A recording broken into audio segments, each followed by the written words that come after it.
चुनाव फिर आ गया। पिछली बार चुनाव हम हार गए। छोटी बात नहीं थी ये, बहुत भारी नुकसान हो गया। अगर पिछली बार ये जीतता तो लोकसभा में नेता प्रतिपक्ष होता। मोदी के बाद दूसरे नंबर की पोस्ट थी वो। विप तो था ही ये कहते हैं ना, कांग्रेस ने विप जारी कर दिया, कोई पार्लियामेंट नहीं छोड़ सकता। वो विप दीपेंद्र सिंह हुड्डा था, ये जब जारी कर देता था बहुत भारी नुकसान हुआ। ये अखाड़े में फिर उतर गए।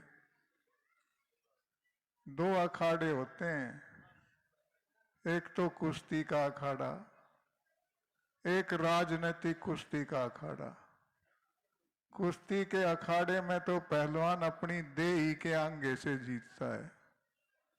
राजनीतिक अखाड़े का पहलवान देही के आंगे से नहीं, लोगों के आंगे से जीतता है।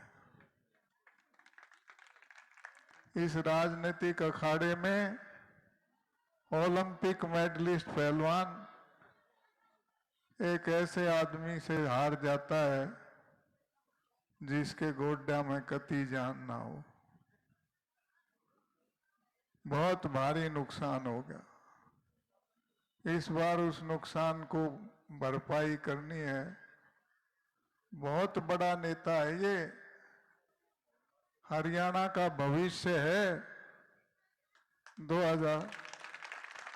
2005 में आपने दीपेंद्र हुड्डा के नाम पे जो पौधा लगाया था वो पेड़ हो गया है। इसको कटने मत देना। बहुत बढ़िया छाया और बहुत बेहतरीन फल देगा आपके बच्चों को।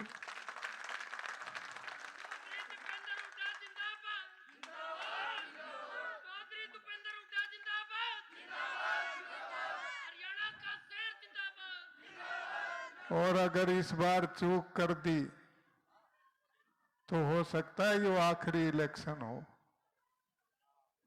ये मेरे जैसे जो 5 साल के बाद आपकी देड़ पे मत्था टेकते हैं, ये इसलिए टेकते हैं कि आपके पास वोट है। वोट का राज भी खत्म हो सकता है, ऐसी दिशा में देश चल रहा है। कोई नहीं आएगा, बाट देखोगे। मैं तो फिर आपसे कहता हूं कि ऐसा नौजवान, ये मेरी माँ बहनें बैठी, आपको ऐसा नहीं लगता जैसे आपके पेट से पैदा हुआ हो? इतना प्यारा नौजवान ऐसे आदमी से हार गया जो रोहतक जिले के खिलाफ बयान देता था। भाई, एक छोटी सी कहानी सुना के अपनी बात को खत्म करता हूं। एक बार एक राजा के दरबार में उसके कारिंदे बेकसूर आदमी को ले गए कि जी ये कसूरवार है। वो चीखता रहा कि मैं कसूरवार नहीं हूं। राजा मानना नहीं, बोला इसकी आंखों पे पट्टी बांध दो और जेल के अंदर डाल दो। जेल की 4 दीवारी से हाथ लगाता लगाता ये चलता रहेगा। निकलने का एक रास्ता है, जब वो दरवाजा है तो निकल जाएगा। आंखों पे पट्टी बांध दी, वो चलता रहा। गर्मी के दिन थे, पसीनम पसीना हो गया।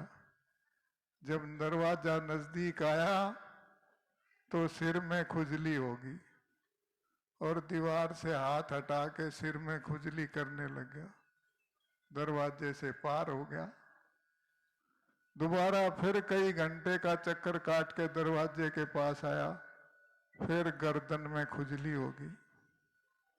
अगली बार फिर आया, फिर कमर में खुजली होगी।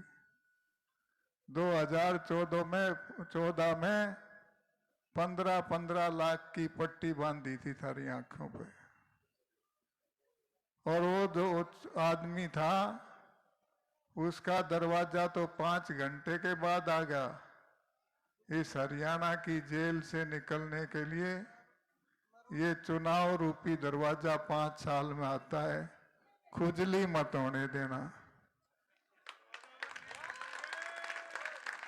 ये जात के और धर्म के नाम की खुजली करेंगे, कभी पुलवामा की, कभी धर्म की, कभी जात की।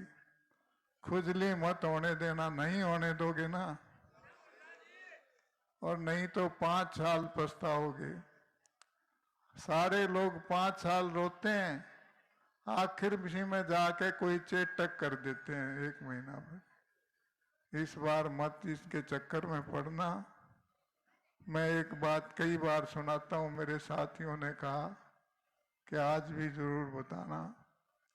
सारी बात भूल के दूध और पानी की तरह एक हो जाओ। आप कहोगे दूध और पानी की क्या बात है?